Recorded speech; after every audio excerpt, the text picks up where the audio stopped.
Hi everyone, welcome to this video. Today we're going to talk about memorization, and I will teach you how to memorize any piece on the piano or any type of sheet music in 5 minutes. What do I mean by that? I will show you the technique how to do it. Of course, there are many different techniques, and this is just what I think is the most effective. So I've made a poll recently on what people would like to improve for this year, 2024, and many said technique or repertoire, but memorization is also, I think, a key issue or a key just factor when playing the piano. We would like to memorize for many reasons, right? First of all, we want to know the piece by heart because it adds a complete new layer to it.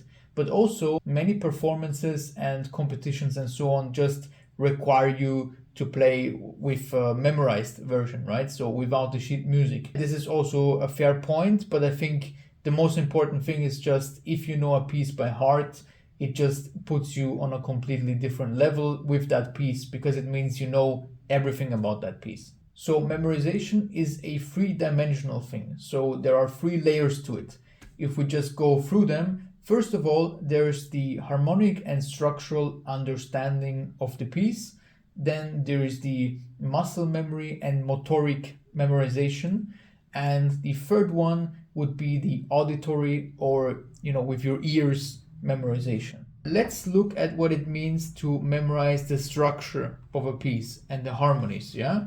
So the first thing you should do, of course, is you should know what key signature your piece is in, but also where do I modulate to and how do I get there? For example, do I get there through a dominant 7th chord or through a 4th chord like a subdominant and so on? So you need to understand the structure and the modulations of the piece. This is especially true for classical, romantic music and so on. After that, you should also understand the structure. For example, here the structure is very clear, right? The right hand has this legato figures of triplets and 4 notes, while the left hand is doing a typical waltz kind of accompaniment.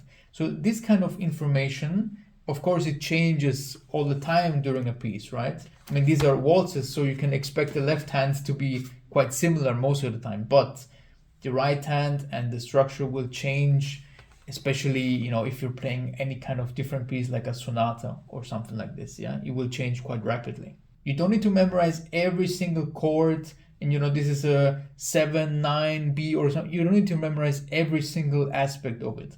But the crucial moments and where it changes is, I think, necessary to memorize. This is also because if you're going to perform a piece, right, you're going to maybe be nervous. And then it's absolutely essential to know that at least where you are right now and where you need to go. If you know where you are and where you need to go, then you can almost improvise your way out and then go to that key moment that you remember next up.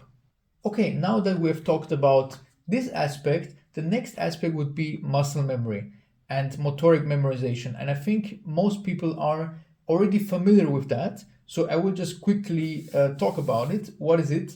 Well, we repeat a process many times to a point where it almost subconsciously happens, which is, I think, not exactly true, like scientifically speaking, but I will just put it simplified like this, yeah? So you can research exactly how it works in the cortex and stuff, but very easily put, if you repeat something, like this part right here, right? And you repeat it 100 times, 200 times, even more than that, then you will have a very clear image in your muscle memory of how it goes, and you don't need to think about it actively, right? So it solves a lot of problems, and you just repeat. 2 things you need to be careful about. The first thing is, when you do something like this, you practice something 100 times, 200 times, even more, yeah? Then it needs to be the same every time, yeah? A very dangerous thing to do is when you have a more relaxed part, let's say like, you're feeling bored and then spontaneously you switch fingers like this, from 2/4 to 1/3. For example, if you do this kind of thing when practicing out of boredom, then there's a good chance that when you're performing, you're like, wait a minute, what finger do I put there? And then, oh no, it's too late, and the memory slip already happens because the left hand continues and the right hand is not sure what fingers it should use. So it's very, very dangerous to do this kind of thing. And I would say use the same fingering every time, and also use the same movement every time. Yeah. So wrist this way, for example, and then when you go down, wrist slightly that way. Don't do it like, wrist up sideways to the left, and then, don't have any variation in it, because it makes the process for your brain more complicated the more variation you have. That's, I think, the essence of muscle memory. And the second danger I said is don't rely too much on it. Yeah, I know people that fully rely on muscle memory, and yeah, it's just it's very dangerous because you are playing an automated kind of process, and then sometimes you might start thinking about it. Oh no, what am I actually doing here? And then that's where the problem starts, right? And the third thing, very easy, auditory memory, which basically means have an idea of what your piece sound like. This can be enhanced with listening to recordings or listening to yourself play. But basically you get a stronger idea of what the piece really sounds like. And when in doubt, when both muscle memory and structural memory fail, you can take an educated guess of what the note should be like, right? Because you actually memorized from hearing to it, you memorized what needs to happen next.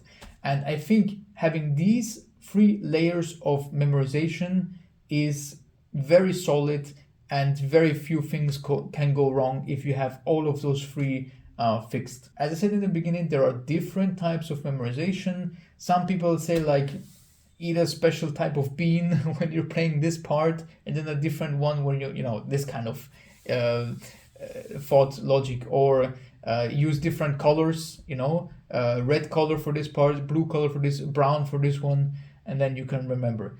If it works for you, then perfect, do it. Yeah, I don't have anything against that. So yeah, I hope you enjoyed this video. Leave a like, subscribe, and I'll catch you in the next one.